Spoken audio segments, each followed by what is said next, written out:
Good morning and welcome to Mayor's Weekly. We're pleased to have you with us today, and joining me today is Willie Moore, who represents District 5 of this city. And Willie, I'm pleased to have you with me today. And what we want to talk a little bit about is some things good things that have been worked on, driven by Willie's leadership in District 5, and then save a minute or two to talk about COVID and masks, that sort of thing. But Willie, I was thinking this morning, coming to work, you and I are just a few days away from having been in office 4 years. I think we were sworn in on the 7th day of November, 2016. So it's gone by in a hurry, hasn't it? It has went in a big hurry.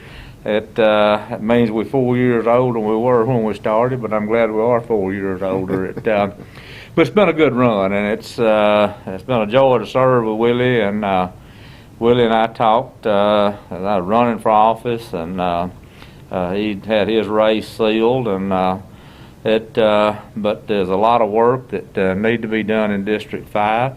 There's a lot of work that remains, but we've been able to do quite a few things, and through our rock-solid money management of the city has provided funds to do things. And Willie, there's numerous projects we worked on. I know you've got a very nice project going on right now.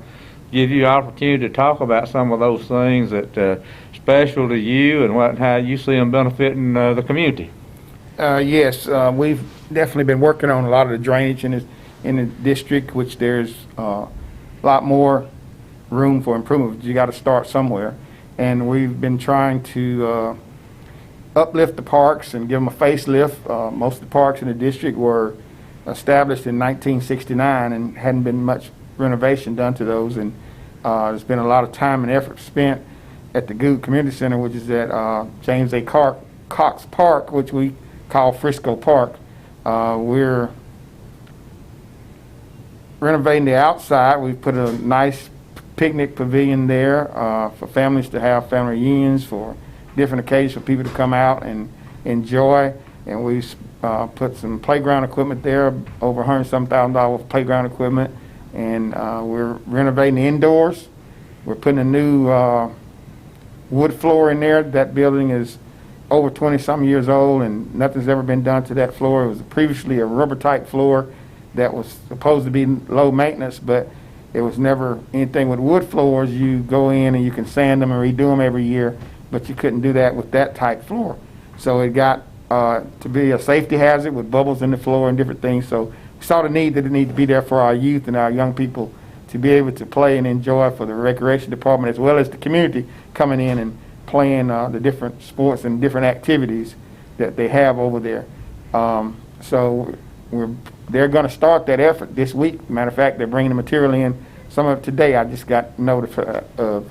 So it's great, and we're going to continue to try to do improvements in the district. We did some paving in the district, and there's much more needed, but it takes time. You got to start somewhere. So we're in a process of trying to get things started.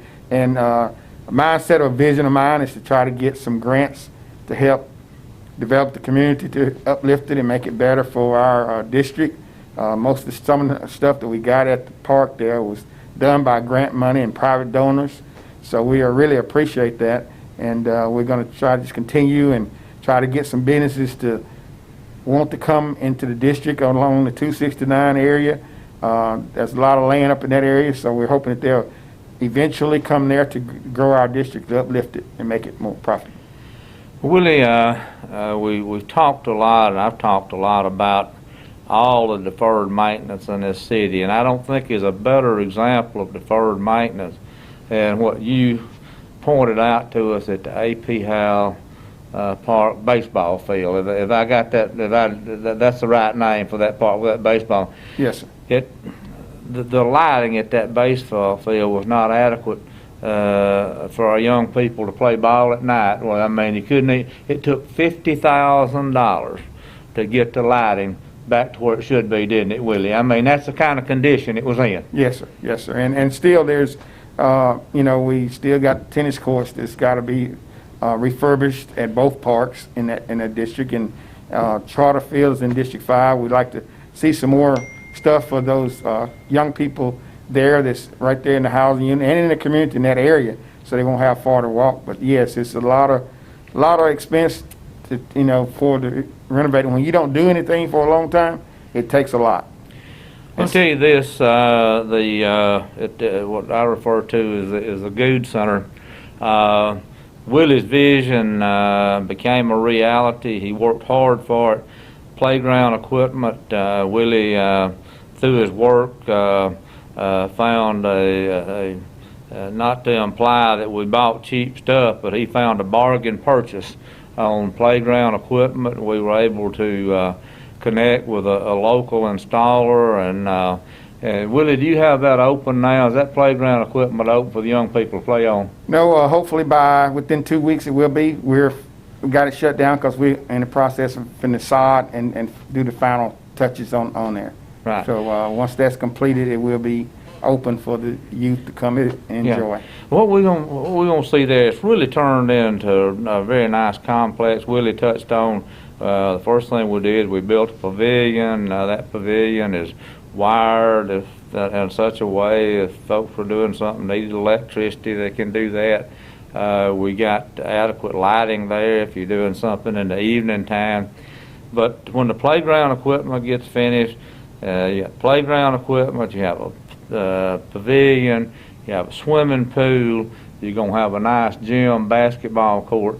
So that is going to be a very, very nice complex when it all wraps up, isn't it, Willie? Yes, sir, and there's plans to, through a private donor, has committed to painting the inside and having it redone and stuff like that. Right. So we're working on some things there, and we're just starting in one spot and heading to the rest of the other parks, other facilities.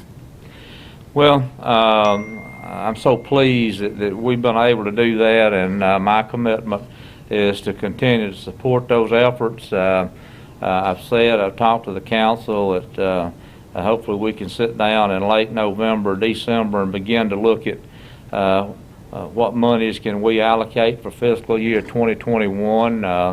Willie asked a very good question. Do we have more paving projects on the drawing board? I'm hoping we can. We won't be able to do anything of the magnitude of what we've done in the last couple of 3 years, but we can begin to chip away on what remains to be paved, that sort of thing. We want to get some sense of where the economy is going, and I certainly don't want to get ourselves in a position where we can't survive on a day-to-day basis, and we won't do that. But so I'm hoping, Willie, that when we sit down, that we can allocate money and continue on the path we're on and chip away at the projects that need to be done in District 5 and projects across our city.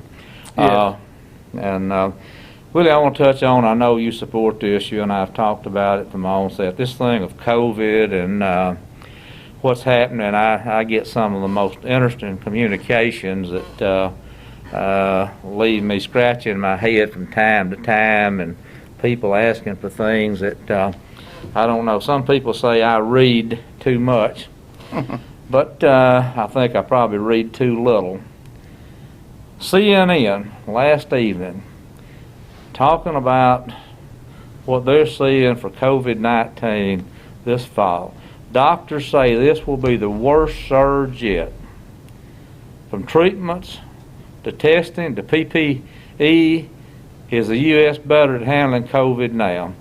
And an interview with a physician out in Houston, Texas, hasn't taken a day off in 214 days. And things are being learned about COVID. One of the things they talk about in this article, that maybe the ventilator is not the way to go. It causes damage to already fragile lungs, that sort of thing. But I understand that people want park and rec facilities open, that sort of thing. Nobody wants it open more than I do. Nobody wants it open more than Willie Moore does. But we have a responsibility to do everything we can to keep the city safe. You agree with that, Willie? I agree. If the people would just be social distancing, I think it'll make it a lot better for everyone to we can get through this virus situation. Yeah. Much prayer and much social distancing, and I think we will be okay. But it's here, and we just need to try to respect others for their health conditions and different things like of that nature. Yeah. I don't like wearing the mask, but if No, it's really. going to keep me safe and someone else safe, then I prefer that we do that. Yeah.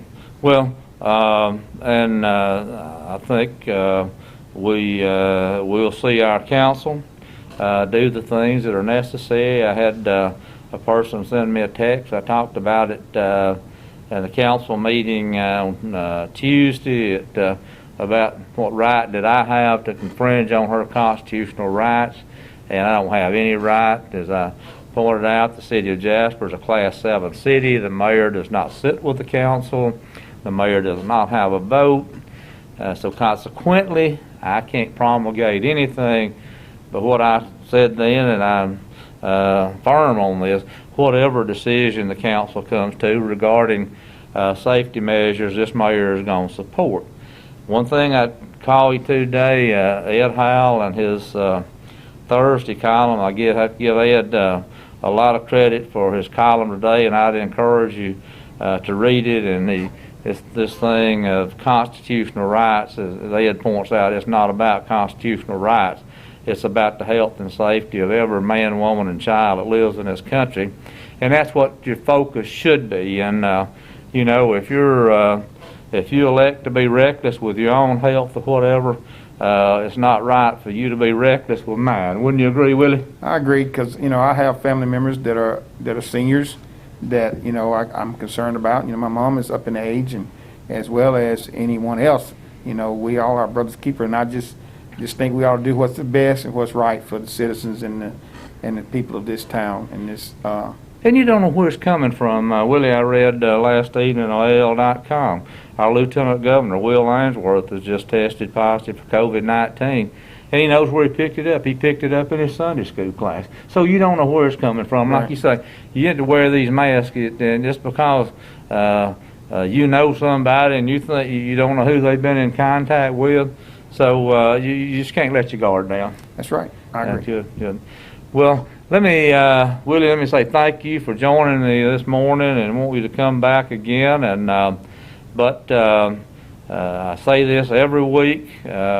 Our doors are always open for questions. You send us a question, we'll have you a prompt answer. You call us, come see us. Anything that you want to know about municipal government, we'll share with you, short of opening up our employees' personnel files. If you want to know how much money we have in the bank or whatever, we can tell you. We'll answer your question. And for me, if you want my opinion on something, I'll share that with you as well. So do not be hesitant to send us your questions. Don't go around wondering about something when you can get an answer in short order. Thanks for being with us. Hope you continue to enjoy the beautiful fall weather, and we'll look forward to being with you next week.